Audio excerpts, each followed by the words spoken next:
Gerald, thanks for support.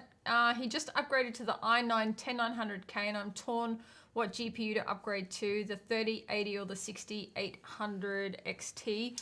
I mainly play FPS at 1440p. Wait for reviews. Wait for reviews, Gerald. It's all about the reviews. Let us get the 6800 XTs and do side-by-side comparisons. And then to some extent that choice, AMD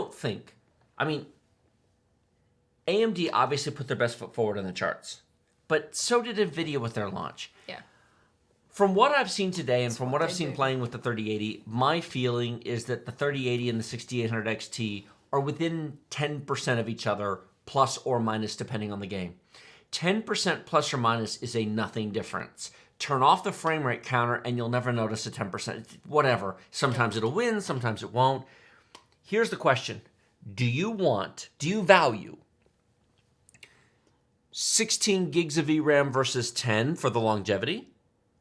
Or do you value NVIDIA's better support stack for ray tracing, DLSS, and the other DirectX 12 Ultimate features, which is the second revision? It's going to be more mature.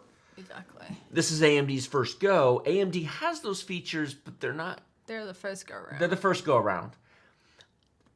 I'm okay with either card, but which of those two things matters more to you? For your use case. And to some extent, it's also a preference thing. For example, maybe he's a big EVGA fan. EVGA only makes RTX cards. Correct. Maybe he's a big Sapphire fan. Sapphire only makes AMD cards. Correct.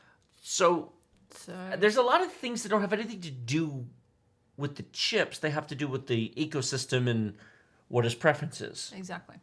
And which can you actually buy? Yeah. Because if the 6800 XTs are actually in stock on November 18 and the 3080s aren't, then it doesn't really matter, does it? Exactly.